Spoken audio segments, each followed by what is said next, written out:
Hi, so this can be a quick video for the nerds today.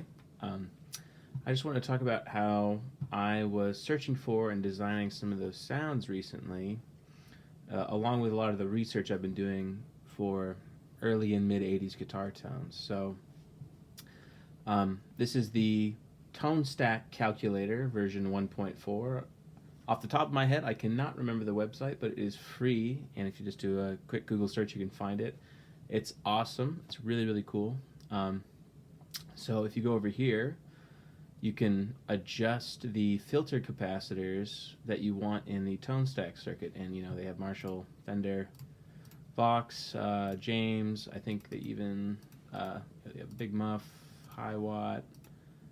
Thought they had a Baxendall. But anyway, I digress. So currently, you can kind of see a scooped sort of EQ curve on this Marshall. You can see where it's taken out a little bit under 1,000 hertz. And I just know that a lot of those recordings I was listening to lately, especially Rats Out of the Cellar, and I'm not saying that they used a Marshall. I've seen a lot of different information. I've heard they used a Fender Champ that was boosted. I've seen a Furman PQ3 that was used at 800 hertz to boost the front end. I've seen a lot of threads about that. So I thought, how can I emphasize the upper mids in one of my earlier gain stages, but then kind of overall change the voice later on of the amp to make it sound more like those tones I was hearing on the records, not necessarily being a stock Marshall value. So for what I would call a dramatic mid-range, if we go to the tone stack and we look at the filter capacitor that's associated with mids,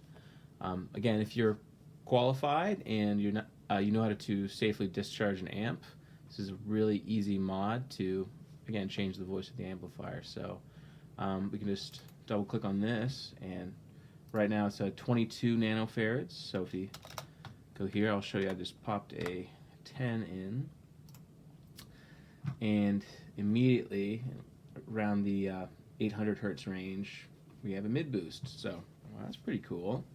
And it has a cool sound to it. It's a different sound. Again, if you like music with a lot more of a scoop sound or kind of a maybe more modern sound, I don't know if this would necessarily be for you, but quite frankly, I love it. So adjusting this filter cap value, you notice we have a little bit more bass frequency coming in too. Well, I would say we kind of want to shelve some of that. So for that Randy Rhoads, Colossus of Rhodes mod, I did not shelve it. So I actually kept that value for the bass and the treble filter cap. So then I went to the mid pot, and if you don't even want to take the filter cap out, if you just want to do another cool mod, you can go here, and stock value in a Marshall circuit is at 25K. So what I actually did, again, for that Colossus of Rhodes video, is I put a 68K in, and I just took the input of the pot and I soldered it to ground, and that's, again, letting a lot more of the upper mids and a little bit more of the lower mids too. So I then, to shave off some of the extra high end, kind of based, again, how I was voicing the preamp as well, I changed the smallest filter capacitor associated with the treble circuit to a 250 picofarad.